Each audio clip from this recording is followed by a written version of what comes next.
Hey guys, today we're going to be talking about everything you need to know about Super Smash Bros. Ultimate. So there was a new announcement today that introduced a lot of new things that we're going to talk about.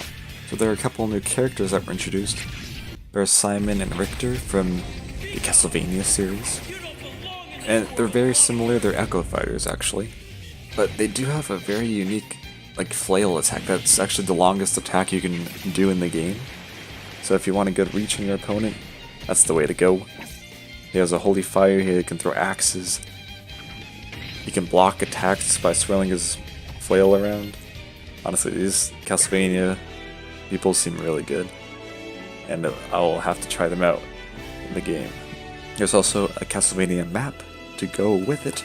Now the map has a lot of different monsters and bosses and stuff that can appear on the stage to make it more difficult for the fighters. There's actually quite a lot of monsters. All the main monsters from the Castlevania series are pretty much here. And there's even Dracula on very rare occasions. So these new monsters, maps, and characters will make it a very interesting Smash game. This Ultimate Smash is going to be probably the best Smash game that has ever existed. Because there's so many new things they're introducing. So also they're really focused on music. So they introduced a lot of Castlevania music. There's a lot of other things you can do with music that we'll talk about later.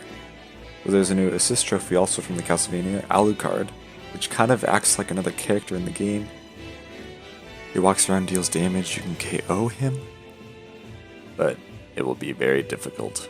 And of course there is also more assist trophies that we'll go into later. So even though these two are Echo Fighters, their style is a little bit different. Of course they have animations, different animations, they look different, and they have a little bit a different playstyle. You'll have to see what that is when you play both of them. But honestly, just pick the one that you like the look of better, because that is the main difference between these two. And there are other Echo Fighters actually that were introduced. There's Chrom, which is an echo of Roy from the Fire Emblem series. So basically the same attacks as Roy, just different animations and style. A little bit different technique, but not that much. There's also Dark Samus, similar to Dark Pit. Samus just looks darker, the animations are darker. Dark Samus's ultimate is actually really cool, because it changes it to a black and blue kind of light beam. If you're a fan of Samus, oh boy, you should be excited. So if you don't want to clog up your character screen with all these Echo Fighters, you can put them on the same icon. You can change them by the press of a button on your character screen. So it's kind of like having two characters with one that you can select from, since they're basically the same. So the stages, there's so many stages in this game. A lot of them are stages that you already know and play, but there are a couple new ones. And there's also a couple maps from the original Melee. So those people that are still playing Melee might want to switch back, because they're introducing some of the stages from that game. But of course not all of them are going to be from the old games. There has to be some new ones, like games from Super Mario Odyssey, Legend of Zelda Breath of the Wild. There's some Splatoon maps, and I'm assuming a lot more.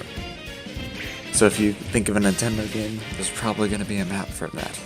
The last Smash game came out a couple of years ago, and there's been a lot of games that have been introduced since then. And I'm sure, because there are 103 maps, 103 different maps. That is double than what it was from the Super Smash Bros. Wii U. Double. That's insane. Of course, the remastered Melee maps will bring it a little bit to that number. But it's going to be a lot of new maps from the games that have come out recently. There's been some great games recently. To fight on those maps, just bring all the memories back from playing those games. And all these stages will be available for 8-player battles, so if you have a really big party, you can play on any map with 8 players. And all these stages will be available when you start the game. You can also turn off stage hazards, so in the Castlevania map, if you don't want the monsters to appear, you just want a simple fighting game between you and the other characters, you can do that. But I always like to have more fun, so I like to turn those as it's on. I feel it adds a lot more to the game, but it will provide a different experience. So if you want something new, you can turn the stage hazards off. This map screen is huge. Yeah, so you pick your rules first, then your stages, and then your characters. So this way, you can pick a character based on the map that is chosen. So because some characters are better on some maps. And one thing they added this time is that a stage can morph into another one. So you can actually play 2 stages in one game. It will just switch to the other stage at like a random time. You can select a stage to morph, or you can just randomly choose a stage to morph into. So if your character isn't good on one of the stages and it might be good on the other one, that's something to think about. This brings a lot of new gameplay, new style of how to play. This is one of the best features in the game, honestly. Ultimate brings so many new innovations and ideas. It's honestly just too much almost.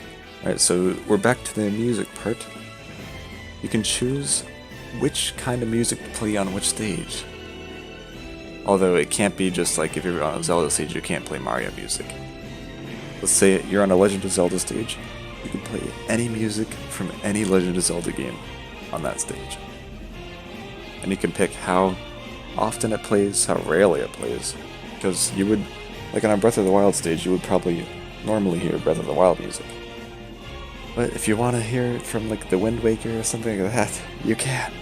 And with more than 800 tracks to listen to, you won't be running out of music anytime soon.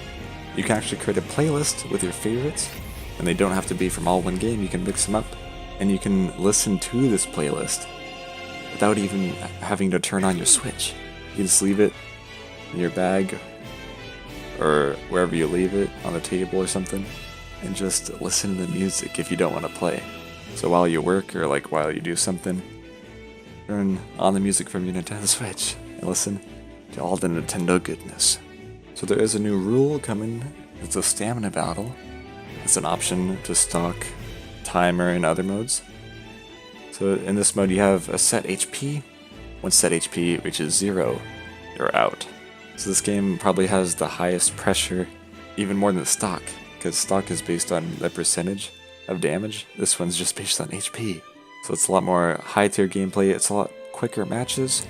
So it's more about dodging people's attacks and saving your own HP so you're not going in as much recklessly. And the sudden death mode changed a little bit. When you're in sudden death, the screen zooms in a little by little until someone is killed. One thing I'm not sure about yet is the final smash meter. So instead of having that ball that floats around and one person hits it, gets their final smash, and activates it for the ultimate, now you can fill up a gauge to charge a final smash. So in the battle while you're fighting, this meter will charge up. When the meter is filled, it will activate the ultimate.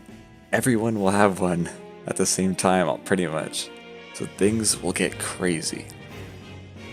Although you can't have 2 ultimates active at one time. You can use them one after the other. So battles will be chaotic. You'll have to watch out for ultimates left and right.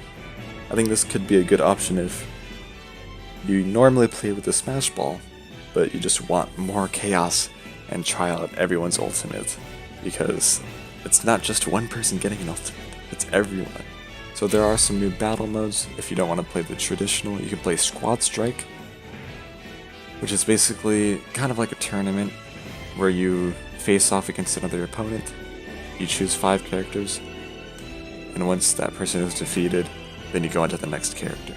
Now you can play all 5 characters by yourself, or if you have 10 people, each person can pick a character to play.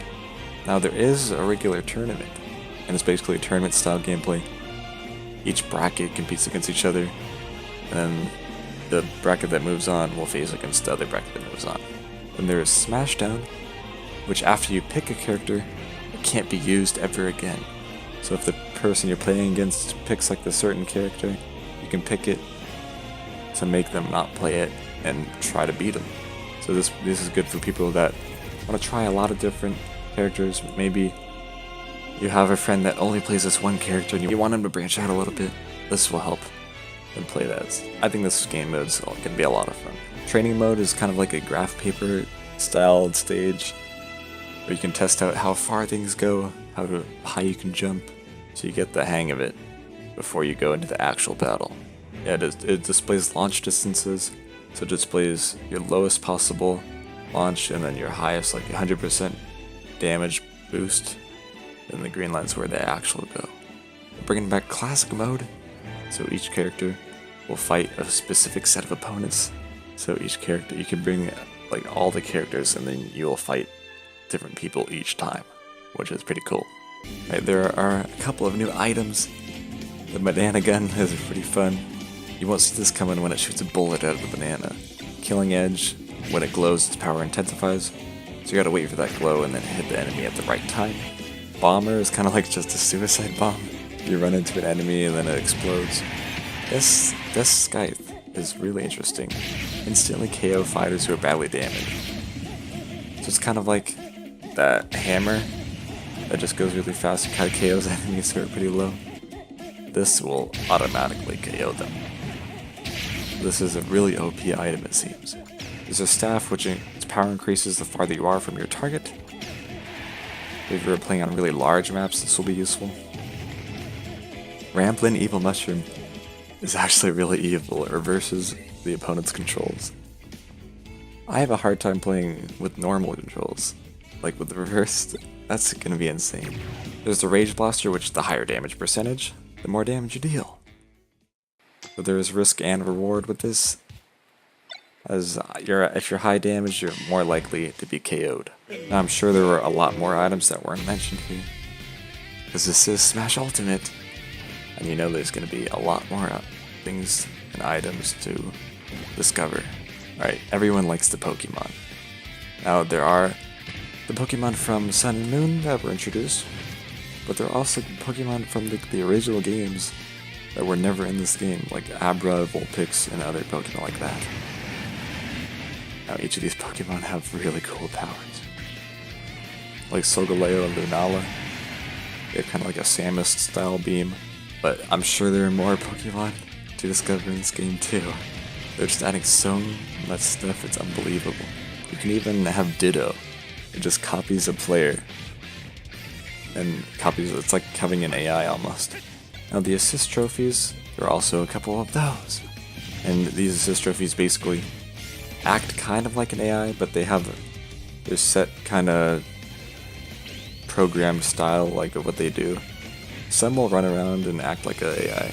Some will just stand there and kind of fire and whatever they do to try to kill you. But some of these are pretty fun and very unique.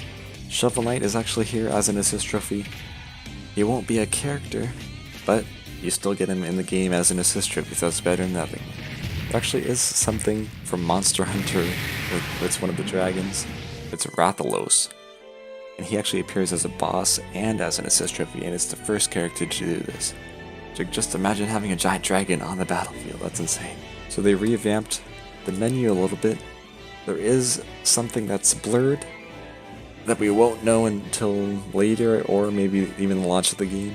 I'm curious as to what it could be, as usually Smash is just, you know, the normal Smash, but maybe it's a new mode or new kind of like new discovery thing. I don't know what it could be. Say what you think this is down in the comments below. And as a final character, they introduced King K. Rool, which is from the Donkey Kong series. His power looks to be pretty good. Like his belly, like deflect thing, or whatever he does. King K. Rool looks to be a really good character and a great addition to Super Smash Bros. This game is pretty insane. There's 103 maps, over 800 music tracks. There's new assist trophies, new characters, new Pokemon, and they haven't even released everything that we know about this game. Like, honestly, this could be Game of the Year just because of how much stuff they put in this game. So, are you as hyped about it as I am? Tell me down in the comments below. What do you think about this game? Is it good? Is it bad? I hope not. And thank you guys for watching.